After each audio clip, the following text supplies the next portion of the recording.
Hello दोस्तों, UCS 1 to 12 class में आप सभी का स्वागत है। चलिए आज हम लोग बात करने वाले हैं क्लास 6 का अध्याय 4 में। आज हम लोग जानेंगे पृथ्वी के प्रमुख स्थल रूप। जो हमारी पृथ्वी है उसके प्रमुख स्थल कौन कौन से हैं, उसके भाग के बारे में हम लोग आज जानने वाले हैं। जैसा कि हम लोग देखते हैं कि पृथ्वी पर हमारे पर्वत, पहाड़ और मैदान के रूप में हमें यहाँ पर देखने को मिलता है। और ये सब जो यानी पर्वत, पहाड़ और जो मैदान है, इसका संरचना और इसका निर्माण हमारा प्रकृति के द्वारा ही हुआ है। जैसा कि हम लोग जानते हैं कि ये सब मैदान और पठार ये सब क्या है, प्रकृति के ही देन है, जो आज हमें विभिन्न विभिन्न स्थलाकृतियों में हमें पृथ्वी की संरचना को देखने को मिलता है। तो चलिए आज हम लोग बात कर लेते हैं। सर्वप्रथम यहाँ पर देख रहे हैं मैदान के बारे में कि आखिर जो हमारा पृथ्वी है उस पर मैदान किस तरह होता है और मैदान हम आखिर किसे कहते हैं उसके बारे में हम लोग जानेंगे। तो यहाँ पर हम लोग देख रहे हैं कि मैदान वह भूभाग होता है जो प्रायः नीची और समतल भूमि का भाग होता है। यानी मैदान क्या होता है, जो हमारा वो नीचे या समतल भूमि का जो भाग होता है उसी को हम लोग क्या कहते हैं, मैदान कहते हैं। मैदान यहाँ पर हम लोग देखते हैं कि मैदान समुद्र तल से ऊंचे या नीचे भी हो सकते हैं। यानी समुद्र तल से वो क्या होते हैं, 100 मीटर ऊंचे हो या नीचे, उसका क्या होता है, क्षेत्र बना रहता है। तो यहाँ पर हम लोग देखते हैं कि ये मैदान हमारा है जो समुद्र तल से ऊपर भी हो सकता है और नीचे भी हो सकता है, तथा ये प्रायः एक ही मिट्टी के बने होते हैं। यानी जहां पर भी जो मैदान बना होता है वो एक ही मिट्टी का बना होता है। इसमें थोड़ा बहुत अंतर देखने को मिलता है। अब हम लोग बात कर लेंगे कि आखिर हमारा जो मैदान है, हम जो अपने सामाजिक परिवेश में मैदान देखते हैं, यानी मैदान जैसे कि मान लीजिए कि हम लोग अपने स्कूल के ग्राउंड ही ले लेते हैं या कॉलेज के ग्राउंड ले लेते हैं। तो जो हमारा सपाटा होता है, यानी उबड़ खाबड़ जमीन को हम लोग मैदान नहीं बोल सकते हैं। हमें क्या, सपाटा यानी वो एकदम क्या हो, प्लेन हो, यानी देखने के बाद से वो समांतर दिखे, उसी को हम लोग क्या कहते हैं, मैदान कहते हैं। यानी यहाँ खड़े हो और कोसों दूर देखने के बाद से हमें मालूम चले कि क्या है, जमीन क्या है, एकदम सपाट है, एकदम बराबर है, तो उसी को हम लोग मैदान बोलते हैं। अगर यहाँ पर खड़ा है और कुछ ही दूर के बाद हम देखें तो कुछ पहाड़ दिखाई दिया, कुछ खाड़ी दिखाई दिया, तो उसको हम लोग मैदान नहीं बोलेंगे। मैदान का क्या डिफिनेशन है कि वैसा भूभाग, यानी वैसा पृथ्वी का भूभाग जो देखने में सीधा और सपाट हो। मैदान पृथ्वी तल से 100 मीटर या 200 मीटर ऊंचे या नीचे हो सकते हैं। ये मैदान अब हम लोग जानेंगे कि मैदान 3 प्रकार के होते हैं। ऐसे तो मैदान कितने प्रकार के होते हैं, 3 प्रकार के होते हैं। यानी कैसे कैसे मैदान बनते हैं, तो यहाँ पर हम लोग देख रहे हैं कि फर्स्ट है हमारा अपवर्तन मूलक मैदान। यानी अपवर्तन मूलक मैदान में कैसे, क्या अपवर्तन मूलक मैदान में उसका निर्माण कैसे होता है उसके बारे में हम लोग जानेंगे। तो देखिएगा बच्चों कि यहाँ पर दिया हुआ है कि वे मैदान जिनकी संरचना अपवर्तन के माध्यम से होती है, यानी वैसा भूभाग, वैसा मैदान जिसकी संरचना अपवर्तन के द्वारा होता है। जैसे में दिया हुआ है फिनलैंड के मैदान, उत्तरी यूरोप का मैदान और कनाडा के पूर्वी क्षेत्र का मैदान। ये सब क्या है, अपवर्तन के द्वारा ये इनका निर्माण हुआ है। यानी इस मैदान का निर्माण किसके कारण हुआ है, अपवर्तन के द्वारा। अब आपके मन में डाउट होता होगा कि आखिर हम लोग अपवर्तन किसे कहते हैं।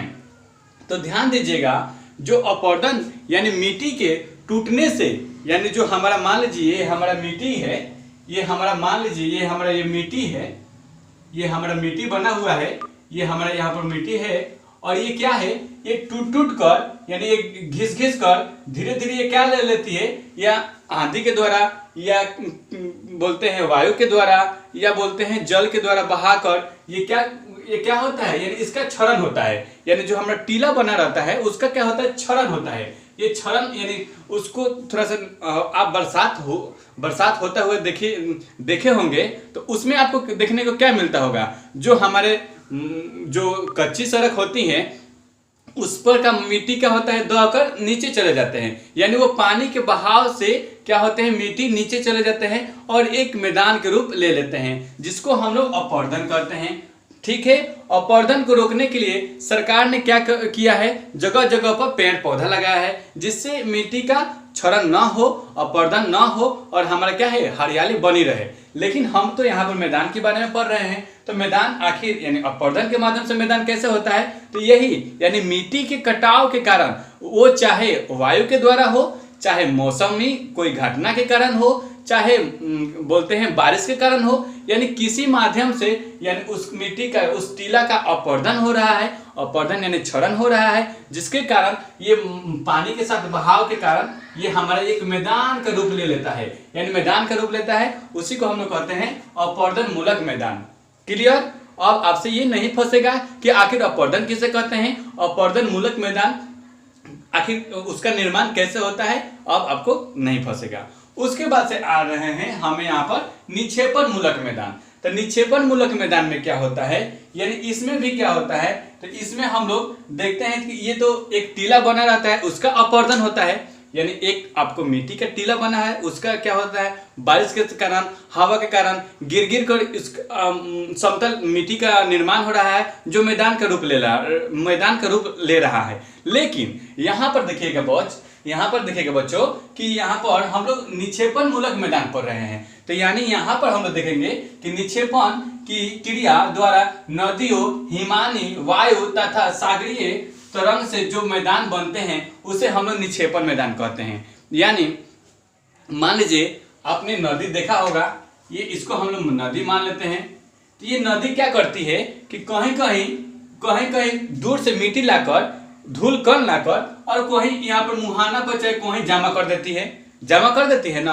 आप नदी स्नान करने गए होंगे तो आपको देखने को मिलता है कि कहीं क्या है, नदी में एकदम खाल है, पूरा गड्ढाई है, और कहीं देखने मिलता है कि एकदम वहां पर पानी थोड़ा सा है, यानी उसके पानी थोड़ा सा है, तो वो क्या की है, यानी कहीं दूर से मिट्टी और बालू कंकड़ ले आकर और यहाँ पर जमा कर दी है। तो इस मैदान के निर्माण करने में नदी का भी भूमिका होता है, हिमानी का भी भूमिका होता है, और वायु तो साथ देता ही है। यानी वायु से क्या होता है, धूल कण बहकर जाते हैं, यानी हवा के माध्यम से जाते हैं और एक समतल मैदान के रूप ले लेते हैं, जो क्या होता है वो उस सब क्रिया क्या होती है, निक्षेपण के द्वारा वो हमारा मैदान का निर्माण होता है।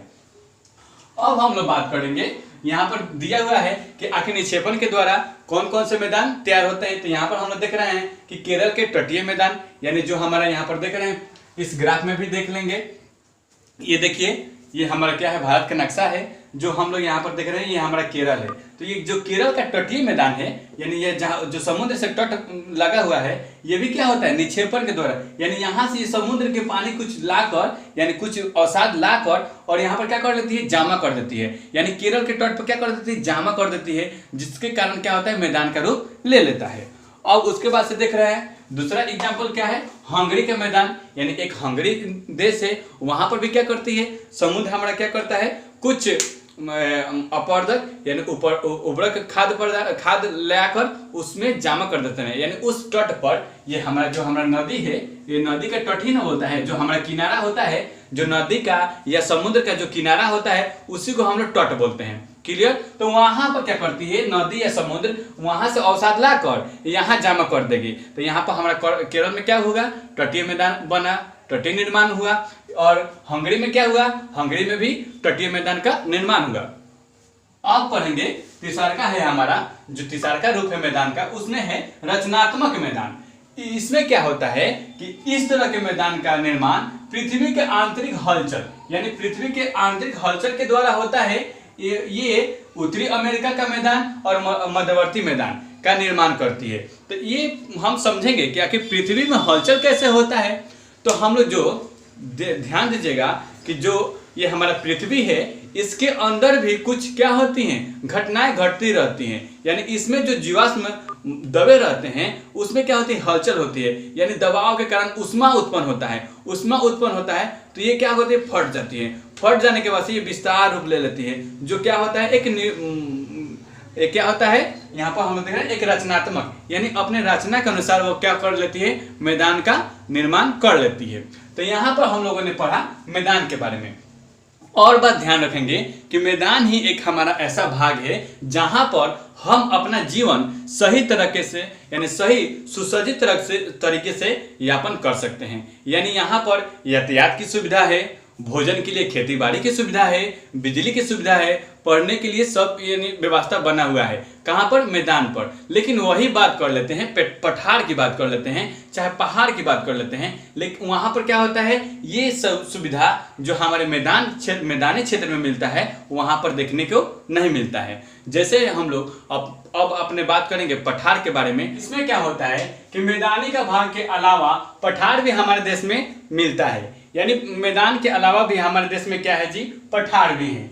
इसमें क्या होता है, पठार का कुछ सौ भाग 100 से लेकर कई हजार किलोमीटर ऊंचाई पर होता है, यानी उस ऊंचाई पर क्या होता है, फैला होता है। और यहाँ पर हम लोग देखते हैं जैसे कि दक्कन का पठार, छोटा नागपुर का पठार और तिब्बत का पठार, जो कि क्या कहते हैं, उसको संसार का सबसे ऊंचा माना जाता है। यानी तिब्बत का पठार को क्या माना जाता है, संसार का सबसे ऊंचा पठार है तो तिब्बत का पठार। उसके बाद से देख रहे हैं यहाँ पर कि पमीर का पठार, तो पमीर के पठार को हम लोग संसार के छत भी कहते हैं, क्योंकि उसका फैलाव इतना बड़ा है कि उसे हम लोग उपनाम के रूप में क्या जानते हैं, संसार के छत के नाम से भी जानते हैं। तो और यहाँ पर देखते हैं कि आखिर पठार में हमारा क्या है जी, तो पठार में जो हमारे यहाँ पर ये हमारा क्या है, मैदानी भाग है। मैदानी भाग के जो कुछ सौ ऊपर उठे भाग होते हैं उसी को क्या कहते हैं, इसको हम लोग पठार के नाम से जानते हैं। किस नाम से जानते हैं बाबू, यहाँ पर देखिएगा, इसको हम लोग पठार के नाम से जानते हैं। और इसकी जो हमारा ये क्या है, जो इसकी जो धरातल है वो क्या है, सीधे अस्तम रूपी है। यहाँ पर क्या है जी, अस्तम रूपी है, यानी इस ताकने पर क्या होता है, सीधे एकदम डायरेक्ट नीचे की तरह दिखाई देता है। इसमें कोई शंकु रूपी या धरातल आपको दिखाई देने वाली बात नहीं है। यानी इसको अगर हम लोग जस्ट लाइक कह दें तो इसका आकार एक टेबल की तरह होता है।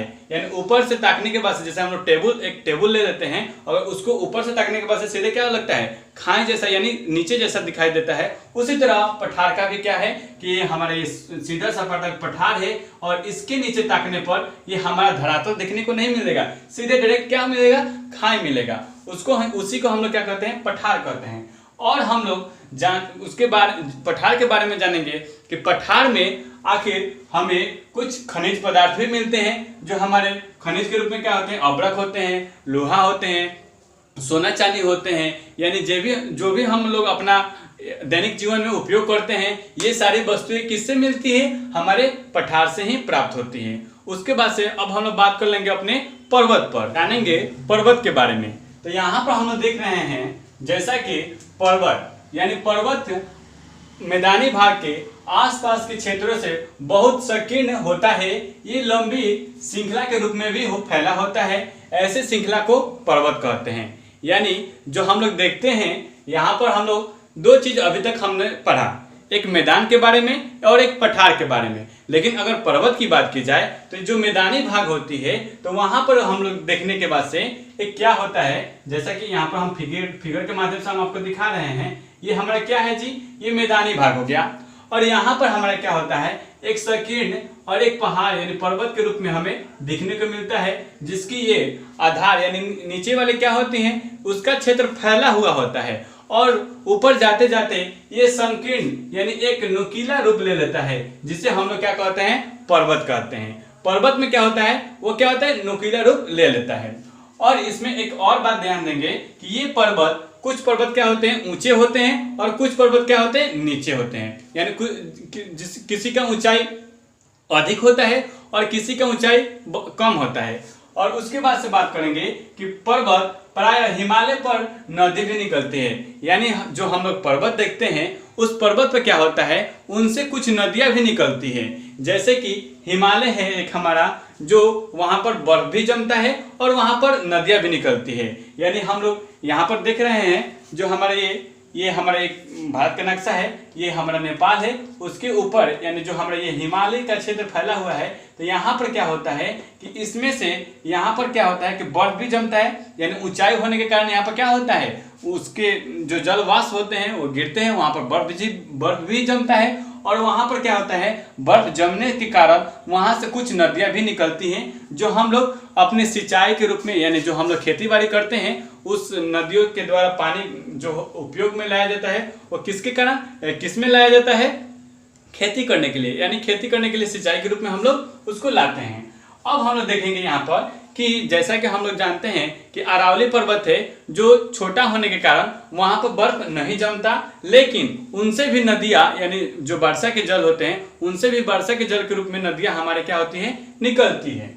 अब हम लोग बात कर लेंगे पर्वत पर खेती, यानी हम लोग मैदान पर यानी मैदानी भाग पर तो आसानी से खेती कर सकते हैं और यहाँ पर किया भी जा सकता है, लेकिन अगर पर्वत की बात की जाए कि आखिर पर्वत पर जो वहाँ के निवासी होते होंगे वो किस तरह की खेती करते होंगे, यानी वो उनका रहन सहन, उनका बोली भाषा हम लोग से यानी जो मैदानी भाग होते हैं उनसे और हम लोग की तुलना की जाए तो बहुत डिफरेंट देखने को मिलता है। यानी वहाँ पर क्या होता है, भाषा में भी परिवर्तन होता है और रहन सहन में भी परिवर्तन होता है और यहाँ तक कि वहाँ की मौसम में भी परिवर्तन होता है। यानी बात की जाए पहाड़ी और मैदानी भाग की तो ये सब डिफरेंट देखने को मिलता है। आपको मालूम होगा कि जो हम लोग यहाँ पर तो आसानी से मैदान पर खेती कर लेते हैं, लेकिन जो पर्वत है उस पर खेती करना बहुत ही कठिन काम होता है, क्योंकि वहाँ पर खेती करने के लिए धरातल हमारा सपाट मैदान नहीं है और ना ही वहाँ पर हमारा नलकूप लगे हुए जिससे वो सिंचाई कर सके। और यहाँ पर वहाँ पर क्या होता है, वो सिर्फ मौसमी जो हमारे वर्षा के कारण जो बारिशा होती है उसी के सिंचाई से वो लोग क्या करते हैं, अपना खेती उपजाते हैं। उसके बाद से और बात कर लेते हैं जो वहाँ पर मैदानी भाग का खेती का स्ट्रक्चर है, यानी खेती का बनावट किस तरह होता है मैदानी भाग में देखेंगे। यहाँ पर जैसे कि ये हमारा मान लीजिए कि ये मैदान है, ये क्या है जी, ये क्या है, पठार है। ये पठार पर ये क्या हुआ, फैला हुआ है। तो यहाँ पर हम लोग जो खेती करेंगे यानी इस पर अगर इस टीला पर यानी इस पहाड़ पर पर्वत पर खेती करना है तो हम लोग क्या करेंगे, वहां पर सीढ़ीनुमा खेती बनाया होता है, यानी पत्थर को काट काट कर सीढ़ीनुमा खेती बनाया जाता है पर्वत पर, ठीक है। और वहां पर खेती की जाती है सीढ़ीनुमा के द्वारा। और एक और बात ध्यान दीजिएगा कि यहाँ पर हम लोग क्या करते हैं, जो पर्वत का आकार होता है एक जैसा नहीं होता है, यानी पर्वत के आकार में भी क्या होता है, भिन्नता पाई जाती है। बिहार में बड़े पर्वत तो नहीं है, लेकिन छोटी छोटी पहाड़ियाँ देखने को मिलता है। जो हमारा राज्य बिहार है तो यहाँ पर तो कोई बड़ा हमें पर्वत देखने को नहीं मिलता, लेकिन छोटे छोटे क्या होता है, यहाँ पर हम लोग पहाड़ियाँ यानी छोटे छोटे पहाड़ियाँ के रूप में देखते हैं, जैसे कि राजगीर, गिरियर, बराबर, हेलिखड़ीपुर और मंदार हिल में जाकर हम लोग इसको देख सकते हैं, इसका आनंद ले सकते हैं कि आखिर पहाड़ी होता कैसा है। उसको भी हम लोग अपने नॉलेज बढ़ाने के लिए उसको देख सकते हैं, ठीक है। और उसके बाद से है कि पर्वत से निकलने वाली नदियां हैं जो उनसे क्या होता है, पन बिजली बनाया जाता है, यानी उनसे बिजली भी उत्पन्न किया जाता है, सिंचाई भी किया जाता है, मवेशियों को नहलाया जाता है, यानी अनेक हम लोग कार्य करने के लिए उस नदियों का पानी का उपयोग करते हैं। उसके बाद से देखते हैं यहाँ पर, जैसे कि पर्वत पर तो हम लोग जान लिए कि पर्वत पर खेती किस तरह होता है, तो सीढ़ी नुमा खेती होता है, यानी वहां पर पत्थर को काट काट कर सीढ़ी नुमा जैसा खेती बना लिया जाता है, जो मौसम पर ही अधिकांश निर्भर रहते हैं। उसके बाद से देख लेंगे यहाँ पर कि पर्वत हमारा मुख्य रूप से 3 प्रकार का होता है। पर्वत की बात की जाए तो पर्वत भी हमारा क्या होता है, 3 प्रकार का होता है। कौन कौन सा पर्वत, यहाँ पर नोट कीजिएगा, वलित पर्वत, भरतोष पर्वत और ज्वालामुखी पर्वत। अब जानेंगे वलित पर्वत के बारे में। तो वलित पर्वत के बारे में जानिएगा कि इसकी सतह उभड़ खाबड़ एवं शिखर शंक्वाकार होती है, यानी इसकी सतह जो होती है उभड़ खाबड़ होती है, यानी उभड़ खाबड़ होती है, लेकिन ये ऊपर जाते जाते क्या हो जाती है, शंक्वाकार, यानी इस रूप में आ जाती है, ठीक है। इसकी सतह लेकिन उबड़ खाबड़ है, लेकिन ऊपर जाते जाते ये क्या हो जाती है, एक संकीर्ण यानी एक शंकु का रूप ले लेती है। क्लियर। उसके बाद से जानेंगे कि जैसे भारत का हिमालय पर्वत ले लीजिए, जैसे हमारा देश भारत है उसमें क्या है जी, हिमालय पर्वत ले लीजिए, दक्षिण अमेरिका का एंडीज पर्वत ले लीजिए, ये सब क्या है, नीचे उबड़ खाबड़ है, यानी ये सब किस पर्वत के उदाहरण है, वलित पर्वत का उदाहरण है। क्लियर। अब जानेंगे दूसरा पर्वत के बारे जो हमारा है भरतोष पर्वत। इसमें क्या है कि पृथ्वी के आंतरिक हलचलों के कारण, यानी हम लोग पृथ्वी के आंतरिक हलचल पढ़े थे तो उसमें क्या था, यानी पृथ्वी के जो दबाव के कारण हलचल पैदा होता है, जो उससे दरारें फटती है और जो उससे लावा ऊपर उठा यानी उठकर, जैसे कि ये मान लीजिए ये हमारा ये पृथ्वी है, ये हमारा पृथ्वी है, ऐसे हम ये हमारा पृथ्वी है। अगर यहाँ पर क्या है, नीचे से हलचल पैदा होगी, यानी कुछ दबाव के कारण ये क्या होगा, फटेगा। जब फटेगा तो यहाँ पर ये फट गया, फट गया तो जब फटेगा तो यहाँ से क्या होगा, लावा निकलेगा, यानी लावा निकल कर ऊपर जाएगा और ऊपर जाकर यानी मौसम टेम्परेचर जब ठंडा होगा तो क्या होगा, धीरे धीरे सिकुड़ कर एक मैदान का रूप ले लेगा, सॉरी एक पर्वत का रूप ले लेगा। ठीक है, उसी तरह अब हम लोग जानेंगे ज्वालामुखी पर्वत कि आखिर ज्वालामुखी पर्वत कैसा होता है, इसके बारे में हम लोग जानेंगे। तो जानिएगा कि ज्वालामुखी पर्वत से निकलने वाले लावा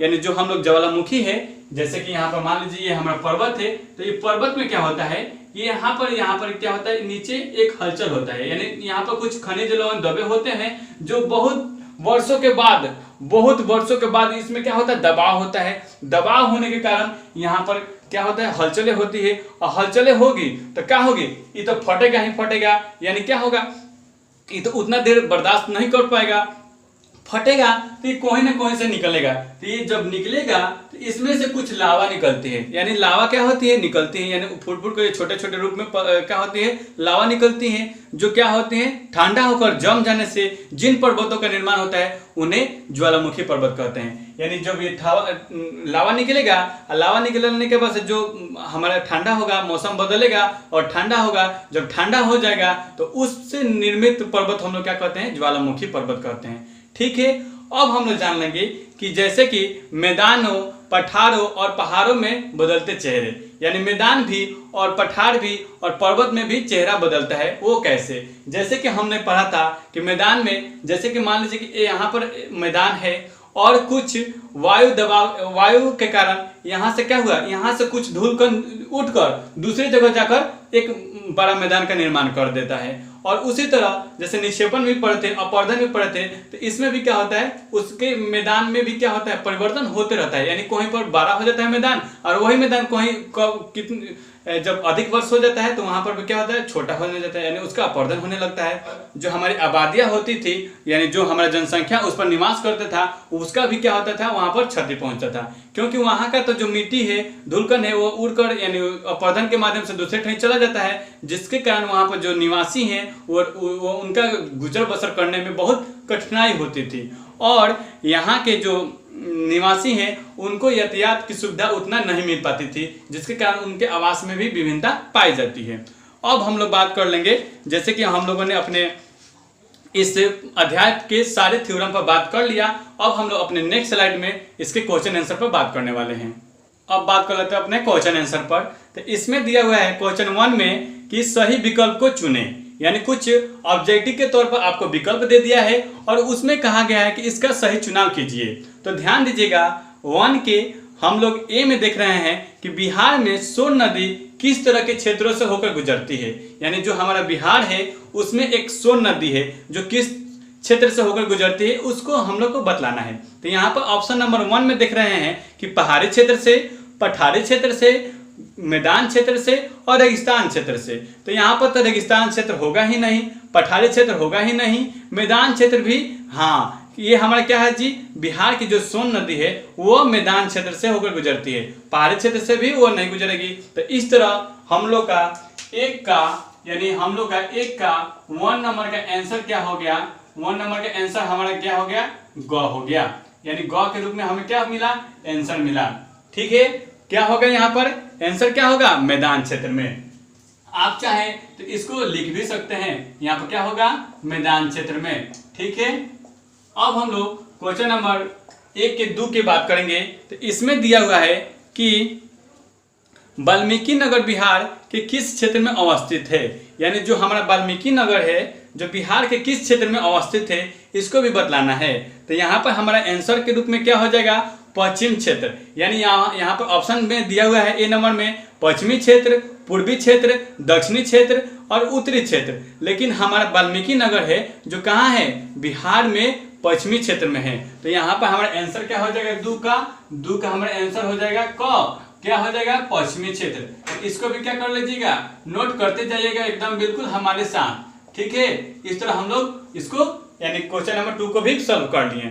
अब हम लोग देख रहे हैं 3 में कि धान की फसल के लिए उपयुक्त मिट्टी है, यानी धान की जो हमारे फसल, हम लोग धान की खेती करते हैं तो उसके लिए कौन सी मिट्टी उपयोगी है, यानी कौन सी मिट्टी उसके लिए ज्यादा उपयोगी है, इसके बारे में हम लोग को चर्चा करना है। इस पर हम लोग ध्यान देंगे। तो देख रहे हैं कि बलुआई मिट्टी और ऑप्शन 2 में दिया हुआ है चिकनी मिट्टी, उसके बाद से 3 में दिया हुआ है दोमट मिट्टी और 4 में दिया है पर्वतीय मिट्टी। तो यहाँ पर हम लोग देख रहे हैं कि हमारा आंसर क्या हो जाएगा, चिकनी मिट्टी। आखिर चिकनी मिट्टी ही क्यों, क्योंकि चिकनी मिट्टी में ध्यान दीजिएगा, चिकनी मिट्टी में ध्यान दीजिएगा दोस्त कि क्या होता है, अधिक जल धारण की क्षमता होती है, अधिक जल धारण की क्षमता होती है। यानी वो क्या करता है, अधिक समय तक जल को संचय करके रखता है, जिससे धान की खेती करने में बहुत ही काफी लाभदायक होती है। यानी काफी हम लोग को आरामदायक होता है, काफी हम लोग उससे क्या होते हैं, शरीर से भी वो लाभदायक होता है। यानी जो हमारा आंसर के रूप में होगा, यहाँ पर हम लोग आंसर के रूप में देख रहे हैं चिकनी मिट्टी, यानी ख नंबर हमारा क्या हो जाएगा, आंसर हो जाएगा। ख नंबर क्या हो जाएगा, आंसर हो जाएगा चिकनी मिट्टी, चिकनी मिट्टी। ठीक है, अगर आपसे पूछ दे कि चिकनी मिट्टी ही क्यों, चिकनी ही मिट्टी क्यों, तो हमने पहले भी बतलाया था, अभी भी बतला रहे हैं कि चिकनी मिट्टी में क्या होता है, जल धारण की क्षमता अधिक होती है, और सब मिट्टी के तुलना में चिकनी मिट्टी में जल धारण की क्षमता अधिक होती है। दोमट मिट्टी है, बलुई मिट्टी है, ये सब क्या है, जल्दी ही जल सोख लेगी और धान की खेती करने के लिए हमें अधिक जल की आवश्यकता होती है, जिसके कारण हमें चिकनी मिट्टी एकदम बिल्कुल उपयुक्त है।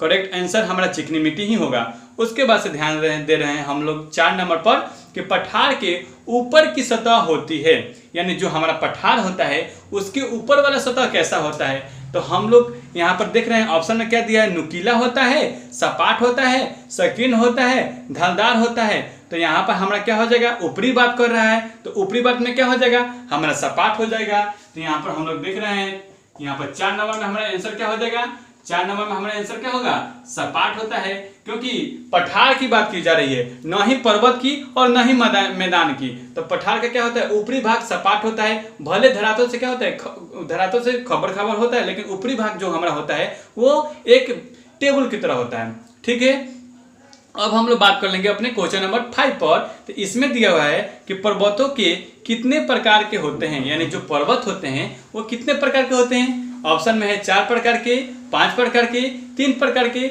2 प्रकार के। तो पर्वत कितने प्रकार के होते हैं बाबू, 3 प्रकार के। यहाँ पर हमारा 5 नंबर में आंसर क्या हो जाएगा, 3 प्रकार के। कौन कौन पर्वत, वलित पर्वत, बरतोस पर्वत और चुंबकीय पर्वत। क्लियर। अब हम लोग बात कर लेंगे अपने क्वेश्चन नंबर 2 पर। तो क्वेश्चन नंबर 2 में दिया हुआ है कि खाली जगह को भरिए, यानी आपको एक खाली जगह दे दिया है और वहां पर उपयुक्त ऑप्शन को भरना है। क्लियर। अब हम लोग क्वेश्चन नंबर 1 की बात करेंगे। तो इसमें दिया हुआ है कि बिहार का अधिकतर भाग डैश यानी खाली जगह नदी के दोनों ओर मैदान भाग के रूप में फैला है। यानी नदी के दोनों ओर जो हमारा मैदानी भाग है वो किस नदी के दोनों ओर फैला हुआ है। तो हम लोग यहाँ पर हमारा आंसर क्या होगा, गंगा। यहाँ पर आंसर के रूप में क्या लिखेंगे, 2 का 1 का हमारा आंसर क्या हो जाएगा, गंगा। ठीक है बाबू, यहाँ पे आंसर क्या हो जाएगा, गंगा। अब हम लोग बात करेंगे 2 नंबर पर। तो इसमें दिया हुआ है कि खाली जगह को संसार के छत कहा जाता है। यानी हम लोगों ने जो बेसिक में हम लोग चर्चा किए थे कि किसको यानी किस पठार को छत कहा जाता है। तो यहाँ पर हमारा क्या है जी, तिब्बत के पठार, यानी तिब्बत के पठार को क्या कहा जाता है, संसार का छत कहा जाता है। यानी यहाँ पर आंसर क्या हो जाएगा, तिब्बत का पठार। तिब्बत का पठार क्या होता है बाबू, संसार का छत कहा जाता है। यानी संसार के छत के उप नाम से जानते हैं इसको, हम लोग उसको उप नाम दे दिया गया है। जैसे कि हम लोग पमीर का पठार है उसको क्या कहते हैं, यानी उसको क्या कहते हैं, संसार का छत कहते हैं। और जो हमारे ये तिब्बत का पठार है इसको भी क्या कहते हैं, संसार का छत कहते थे। अब हम लोग बात कर लेंगे, यहाँ पर दिया हुआ है कि पहाड़ों की लंबी श्रृंखला डैश यानी खाली जगह श्रेणी को कहते हैं। यानी जो पहाड़ों के जो लंबी श्रृंखला है, जो यहाँ पर पहाड़ों के जैसे मान लीजिए ये जो लंबी श्रृंखला बना रहता है उसको क्या कहते हैं, हम लोग पर्वत कहते हैं, पर्वतें न कहते हैं। मैदान तो एक सपाट होता है, लेकिन पहाड़ की बात कह रहा है। तो पहाड़ की बात कह रहा है तो यहाँ पर आंसर के रूप में हमारा 3 नंबर आंसर के रूप में क्या हो जाएगा, पर्वत। ठीक है। अब हम लोग 4 नंबर की बात करेंगे। 4 नंबर की बात करेंगे तो यहाँ पर देख रहे हैं 4 नंबर में कि शिमला और कश्मीर देश के प्रमुख खाली जगह पर्यटन स्थल के उदाहरण हैं। यानी क्या है जी, जो हम लोग शिमला है, यानी हमारा राज्य एक शिमला है और श्रीनगर है, जो खाली जगह यानी प्रमुख खाली जगह के रूप में जाना जाता है। तो वहाँ पर जो हमारा श्रीनगर है और हमारा जो जम्मू कश्मीर है, तो वहाँ पर हम लोग देखते हैं बहुत सारे पर्वतीय हैं, यानी बहुत सारे सुंदर सुंदर पर्वतीय देखने को मिलता है, जो बहुत ही क्या बोलते हैं पर्यटक के रूप में, यानी वहाँ पर पर्यटक लोग क्या करते हैं, जाते हैं और कश्मीर का और श्रीनगर का लुत्फ उठाते हैं, अपने जीवन का आनंद लेते हैं। आपको भी कभी समय मिले तो श्रीनगर या जम्मू कश्मीर का यात्रा कीजिएगा। वहाँ की ठंडी हवाएं, वहाँ की क्या बोलते हैं बहुत ही, वहाँ के जो रौनक है, मौसम है, बहुत ही लुभावना होता है। जैसे कि मान लीजिए कि लुभावना होता है, वहाँ पर समझ ही नहीं आता, वहाँ पर जैसे कि बहुत अमेजिंग जैसा वहाँ पर दिखने को मिलता है। ठीक है, तो यहाँ पर हमारे आंसर के रूप में क्या हो जाएगा, पर्वतीय। जो हम लोग क्या देखते हैं वो उसको क्या कहते हैं, पर्वतीय। वहाँ पर जो श्रीनगर में है और जम्मू कश्मीर में है, उसको पर्यटक के रूप में क्या होता है, हम लोग वो पर्वतीय है जो हम लोग देखने के लिए जाते हैं। ठीक है, इस तरह हम लोगों ने अपना नहीं, अभी एक क्वेश्चन और है, इसमें एक क्वेश्चन और है दिया हुआ है कि प्रकृति वातावरण के बदलते स्वरूप का मुख्य कारण बदलती है। यानी प्राकृतिक स्वरूप के, जो हमारा प्राकृतिक वातावरण के बदलते स्वरूप का मुख्य कारण डैश है, यानी जो हमारा प्राकृतिक स्वरूप है वो किसके कारण बदलती है। तो यहाँ पर हम लोग जो प्रकृति के देख रहे हैं, तो हमारा मुख्य कारण क्या होता है, जनसंख्या। जो जनसंख्या होता है, यानी जनसंख्या अगर वृद्धि ज्यादा करे तो यहाँ पर क्या होगा, हमें पहाड़ को भी, जो पर्वतीय क्षेत्र है उसको भी काट कर उसको भी क्या करना, आवास के रूप में बनाना पड़ेगा, जिससे क्या होता है, प्रकृति की क्षति होती है, यानी उसकी प्रकृति की सुंदरता घटती है। अगर आपको यहाँ पर मान लीजिए कि 10 आदमी की रहने की जगह है और 50 आदमी या 40 आदमी को यहाँ पर ठूस दिया जाए, तो क्या होगा, यहाँ का रौनक, यहाँ के जो माहौल होगा वो कचरा नहीं हो जाएगा, यहाँ का इन्वायरमेंट गंदा नहीं हो जाएगा। वैसा ही ये है कि दिया हुआ है कि प्राकृतिक वातावरण के बदलते स्वरूप का मुख्य कारण बढ़ती है। यानी क्या बढ़ती है, यानी जो प्राकृतिक सुंदरता को घटाने का मुख्य कारण क्या है, जनसंख्या। अगर जनसंख्या अधिक बढ़ती जाए तो हमारा ये प्राकृतिक स्वरूप है, पर्वत, पठार, पहाड़ी, ये सब क्या हो जाएगी, इसका क्षति होने लगेगा। यानी इसको भी मनुष्य क्या करेगा, अपने स्वार्थ के लिए इसको काट काट कर, जंगल को काट काट कर, पहाड़ को ढा कर वहां पर अब अपना आवास बना लेगा, जो प्रकृति की सुंदरता में कमी आएगी। ठीक है, तो यहाँ पर हमारा आंसर क्या हो जाएगा, जनसंख्या। जनसंख्या। ठीक है, इस तरह हम लोगों ने अपने सारे क्वेश्चनों को कर लिया।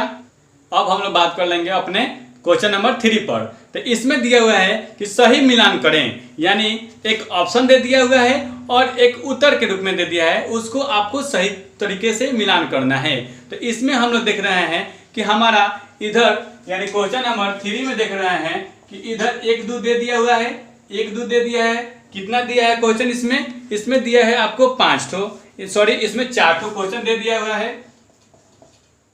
और आपको क्या करना है, जो हमारे इधर जो क ख बने हैं उसके साथ इसको मिलान कराना है। तो हम लोग क्या करेंगे, इसको डैश देकर ही उसका आंसर के रूप में लिख देंगे। दिया हुआ है क्वेश्चन नंबर 1 में कि भरतोष पर्वत, यानी जो भरसोत पर्वत होते हैं वो कौन क्या होते हैं, उसका सही उत्तर क्या होगा। तो यहाँ पर हम लोग देख रहे हैं कि सतपुड़ा, जो हमारा सतपुड़ा है वो किस पर्वत का उदाहरण है, तो भरतोष पर्वत। तो हमारा यहाँ पर 1 का आंसर क्या हो जाएगा, ख नंबर। यहाँ पर इस 1 का आंसर क्या हो जाएगा, ख नंबर हो जाएगा, जो कि ख नंबर में क्या कौन सा है, हमारा सतपुड़ा पहाड़ी है, जो हमारा उसके क्या करते हैं, उससे मैच करती है। ठीक है, अब हम लोग 2 नंबर की बात करते हैं। तो 2 नंबर में दिया हुआ है बलित पर्वत। तो बलित पर्वत किसका उदाहरण है, तो बलित पर्वत यहाँ पर हम लोग देख रहे हैं कि हमारा हिमालय का उदाहरण है। तो 2 का हमारा आंसर क्या हो जाएगा, 2 का हमारा घ आंसर हो जाएगा। क्या हो जाएगा बाबू, यहाँ पर हमारा हिमालय का, बलित पर्वत किसका रूप है, हिमालय का रूप है। अब हम लोग बात कर लेंगे अपने क्वेश्चन नंबर 3 में कि प्राचीन पठार। तो प्राचीन पठार कौन सा है, तो प्राचीन पठार यहाँ पर हम लोग देख रहे हैं कि दक्कन का क्षेत्र, जो हमारा दक्कन का पठार होता है वही क्या होता है, प्राचीन पर्वत होता है। तो यहाँ पर हमें आंसर के रूप में क्या हो गया, क हो गया, दक्कन। दक्कन का पठार कहिए या उसको क्षेत्र कहिए, जो भी कहिए आपको वो आंसर के रूप में प्राप्त होगा। फिर हम लोग देख रहे हैं कि यहाँ पर 4 नंबर में दिया है निक्षेपात्मक मैदान। यानी निक्षेपात्मक मैदान किसे कहते हैं, तो यहाँ पर हमारे आंसर के रूप में क्या हो जाएगा, हंगरी का मैदान। हम लोग हंगरी के मैदान पढ़े थे और एक उत्तरी अमेरिका के मैदान पढ़े थे, जो निक्षेपण के हंगरी के मैदान पढ़े थे सॉरी, और एक केरल के मैदान पढ़े थे, जो क्या होता है निक्षेपण के द्वारा वहां पर मैदान का निर्माण होता है। तो यहाँ पर हमारे आंसर के रूप में क्या हो जाएगा, हंगरी।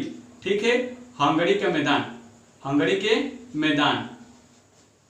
ठीक है, और यहाँ पर हमारा ख नंबर में आंसर क्या हुआ था, सतपुड़ा पहाड़ी। यहाँ पर भी आपको हम लिख दे रहे हैं सतपुड़ा पहाड़ी। इसको भी क्या कर लीजिए, नोट कर लीजिए अपने कॉपी में, नोटबुक में नोट कर लीजिए। ये हमारा क्या है, 3 का आंसर के रूप में प्राप्त हो गया। ठीक है, इस तरह हम लोगों ने अपने क्वेश्चन नंबर 3 को कंप्लीट कर लिया। अब हम लोग बात करेंगे अपने क्वेश्चन नंबर 4 पर। तो इसमें क्या कीजिएगा, हम आंसर बोलेंगे, आप अपने नोटबुक में नोट करते जाइए, एकदम बिल्कुल आराम से, कोई हड़बड़ाहट नहीं। ठीक है, जैसे कि हम लोग क्वेश्चन नंबर 4 के 1 देख रहे हैं कि दिया हुआ है कि हमारा मैदानी क्षेत्र की क्या क्या विशेषता होती हैं। तो यहाँ पर आंसर लिखिएगा कि मैदानी क्षेत्र की निम्नलिखित विशेषता होती हैं। क नंबर में यानी 1 नंबर आंसर दीजिएगा और उसमें लिखिएगा मैदानी क्षेत्र समतल होता है। यानी मैदानी क्षेत्र कैसा होता है, समतल होता है। फिर ख नंबर आंसर ख के रूप में लिखिएगा कि यह क्षेत्र कृषि योग्य होती है। यानी यह क्षेत्र जो मैदानी क्षेत्र की बात करते हैं वो क्या होती है, कृषि योग्य होती है।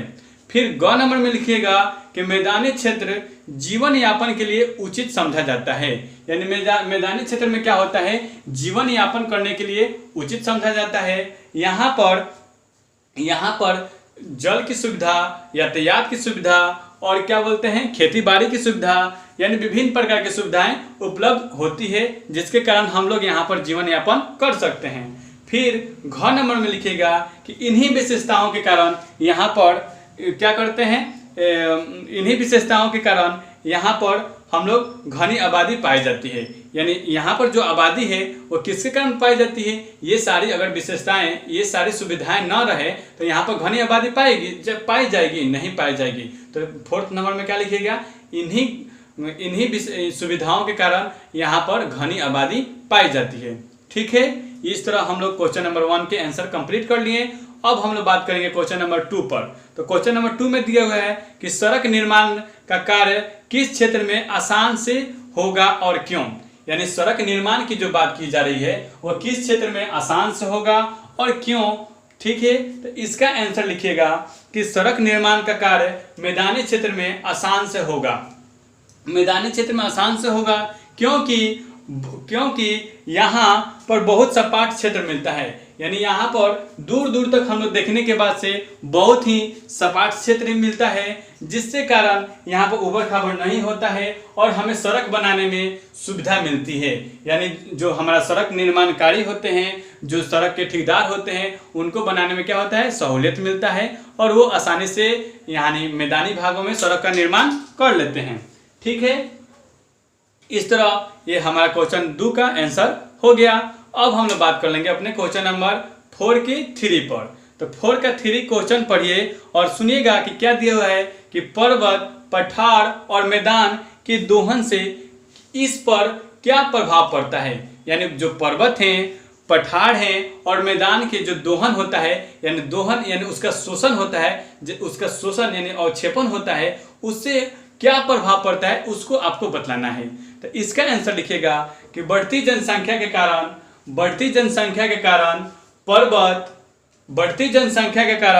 पर्वत, पठार और मैदान दोहन को हो रहा है, इसी कारण पर्यावरण भी दूषित हो रहा है।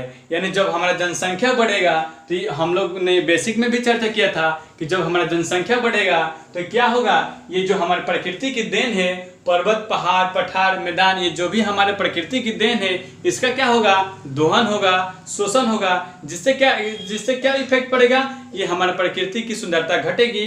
ठीक है, अब हम लोग लिखेंगे इसी में कि जैसे पर्वत, तो पर्वत के दोहन से उसकी ऊंचाई के साथ साथ इस पर जंगल भी समाप्त हो रहे हैं।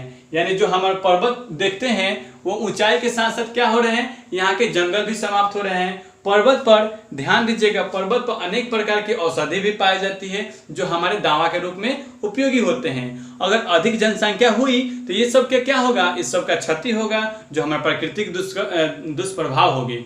ठीक है, अब हम लोग बात कर लेते हैं इसी में फिर लिखेगा, यानी फोड़े में हम लोग लिख रहे हैं। ये पर्वत के बारे में जान लिए, अब पठार के लिखेंगे और डैश देंगे कि पठार से खनिज प्राप्त होते हैं, यानी पठार से क्या होते हैं, खनिज प्राप्त होते हैं, और ये इनकी क्षति होने से ये सारी सुविधाएं हमें नहीं मिल पाएगी। ठीक है, उसके बाद से लिखेंगे मैदानी क्षेत्र। तो मैदानी क्षेत्र में क्या होता है कि मैदानी क्षेत्र के दोहन से यहाँ की भूमि जो उपजाऊ होगी वो क्या हो जाएगी, वो आवास के रूप में तब्दील हो जाएगी, जिससे कारण यहाँ पर मैदानी भाग का घट जाएगा, मैदानी भाग का क्षेत्र घट जाएगा, जो हमारा क्या है प्राकृतिक पर दुष्प्रभाव पड़ेगा। ठीक है, उसके बाद से हम लोग क्वेश्चन नंबर 4 की बात कर लेते हैं। ये हमारा 3 कंप्लीट हो गया, अब हम लोग 4 की बात कर रहे हैं कि मैदान में ही अधिक लोग क्यों बसते हैं। आपसे पूछा गया है कि आखिरकार मैदान में ही क्यों लोग बसते हैं। तो आप इतने सारे क्वेश्चन को आंसर देकर आप समझ चुके होंगे कि आखिर मैदान में ही ऐसा क्या चीज है जो यहाँ के लोग अधिक घनी आबादी में यहाँ पर निवास करते हैं। तो आप आंसर लिखिएगा 4 का कि मैदान में उपजाऊ मिट्टी होती है, यानी मैदान में मैदानी भाग में क्या होता है, उपजाऊ मिट्टी होती है, घर बनाना आसान होता है, सड़क बनाना आसान होता है, यातायात की सुविधा आसान होती है, बिजली, पानी, भोजन बनाने के लिए जो हम भोजन तैयार करने के लिए जो खेती है वो भी क्या है, आसानी तरीके से हम लोग यहाँ पर कर लेते हैं, जिसके कारण यहाँ की जो आबादी है और जगह की अपेक्षा यहाँ पर अधिक पाई जाती है। यहाँ पर वो सब सुविधा अधिक है, जिसके कारण यहाँ पर अधिक आबादी पाई जाती है। ठीक है, अब हम लोग बात कर लेते हैं अपने क्वेश्चन नंबर 5 पर कि पर्वत कितने प्रकार के होते हैं, सभी के नाम लिखें। यानी पर्वत कितने प्रकार के होते हैं, सभी का नाम लिखना है। तो लिखिएगा आंसर के रूप में पर्वत निम्नलिखित 3 प्रकार के होते हैं। क्या लिखिएगा आंसर के रूप में, पर्वत निम्नलिखित 3 प्रकार के होते हैं। कौन कौन, 1 नंबर आंसर दीजिएगा वलित पर्वत, 1 नंबर का आंसर 1 नंबर दीजिएगा और उसका नाम लिखिएगा वलित पर्वत। दूसरा का लिखिएगा भरतोष पर्वत, उसके बाद से तीसरा लिखेगा ज्वालामुखी पर्वत। यानी हमारे 3 पर्वत थे, तीनों के हम लोग उसके नाम जान लिए, उसको आसानी से कर लिए। इस तरह हम लोगों ने अपने को अध्याय 4 को कंप्लीट किया, यानी इसके सारे थ्योरम को जाना और क्वेश्चन आंसर को अच्छी तरह से किया। अगर हमारी वीडियो अच्छी लगी हो तो कृपया लाइक कीजिएगा, शेयर कीजिएगा, अपने दोस्तों के पास अधिक शेयर कीजिए, कमेंट कीजिए। धन्यवाद दोस्तों हमारे साथ बने रहने के लिए। Thank you.